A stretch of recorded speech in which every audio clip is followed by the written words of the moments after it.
Hello, friends. Cass here, and this is the Reconstructing History podcast.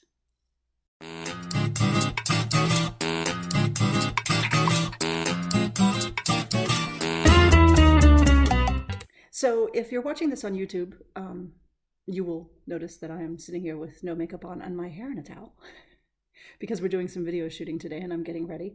But first, I wanted to do this podcast and let you know what's going on. This is a new feature that we're going to be having every week, and it should come out on Monday. That will differ for those of you who are on the other side of the international date line, of course. But the purpose of this podcast is to tell you what's going on this week at Reconstructing History. We're going to be posting some videos. Some are going to be standalone videos. Some are going to be videos as part of a series. We're releasing new patterns. We're releasing new getting dressed guides. We're having fun and doing stuff. And I would like this podcast to function as a way to tell you. So, whatever format you're listening to this podcast on, please subscribe in whatever way you do to that. Set up notifications so that you know when we're going to release a new one. My intention is that it will be every Monday, but things sometimes happen that prevent that from being so, but hopefully it will be every Monday. And if you're watching this on YouTube, comment, like, subscribe. The one thing the podcast will not be doing is giving out coupons. Coupons is something that we only do through our mailing list. So if you're not a member of the Reconstructing History mailing list, that's where all the coupons are. That's where the gold is.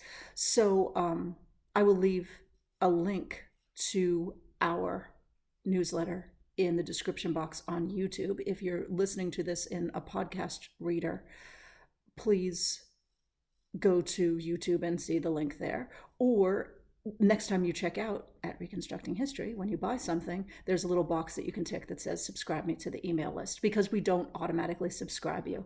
Of course we don't. We want you to choose. You should know something about our newsletter.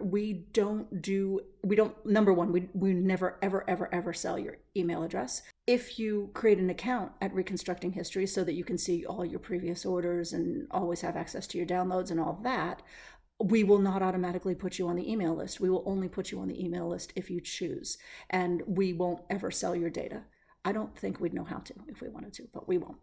And your data is safe because we don't store your data. Your data is yours. And as soon as you push checkout on our site, your data disappears. So we don't have it to sell. But if you subscribe to the newsletter, basically all we do on the newsletter is let you know about new products or give you a coupon. And honestly, most of the time, the newsletter goes out because we want to give you a coupon. And we don't do that regularly or on any kind of schedule. I basically just decide. So you can't guess when the coupon is coming because you aren't in my head. But yeah, so every Monday, you'll hear from me. And I hope you enjoy hearing from me. But today, since it's a Monday, I want to tell you what's going on this week. If you follow me on Instagram, you may have noticed I've been using some new hashtags. One is UBU, and the other is Hike Naked. And UBU means you be you. You do what makes you happy.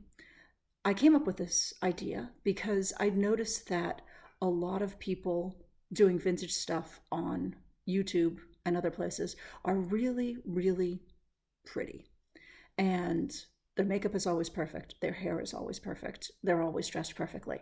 And that's great. I love nothing better than looking at someone who's well turned out. It's terrific. But that doesn't mean you can't do vintage. It doesn't mean that if your hair and makeup isn't photographically perfect, that you can't wear vintage clothing. It doesn't mean that your victory rolls are any less good than someone else's victory rolls because you don't look like a stylist spent 4 hours on you. It's fine. You be you. If it makes you happy to put your hair in victory rolls, you be you and do the thing. You know, it's not up for anyone else to decide what you do. You do it to the extent you want to do it. And if you want to do it so perfect that no one can tell if this is a photograph of someone from the 1930s, or this is a modern person dressed as the 1930s, terrific, I applaud you. But if also your idea of dressing vintage is putting on a hat or a pair of shoes or just using a vintage color lipstick, you be you. The other thing is hike naked. And hike naked, as I've mentioned in the descriptions, doesn't mean go out into the woods and with nothing on but hiking boots. It doesn't mean that. It means hike naked of company logos. It means hike naked of polyester and microfibers and all that kind of crazy stuff. The things that big sporting goods companies make us think we need to wear to do sports. You don't need to wear them. Back in the day, people didn't have microfibers or lycra or polyester. They hiked in clothes that were made out of wool or silk or linen or cotton, rayon. You don't have to participate in this, what I think of as being a uniform acquisition in order to do a sport. You can, people have been riding horses for centuries before the dawn of lycra. You don't have to do it. You don't have to wear tight pants that look stupid. You can wear whatever you like. And there are some really good vintage riding outfits, which I'm personally a great aficionado of vintage riding outfits, that look better and feel better. I look like hell in a pair of riding breeches, so that's where this is coming from. But it's also about, you want to hike, you don't have to wear the insert name of company here logo jacket that everybody else wears. You could wear tweed, or you could wear sweater, or you could wear something that is natural fibers. And there's actually a trend in the outdoor sports community to wear things like merino wool, because merino wool is very lightweight. It's also antibacterial.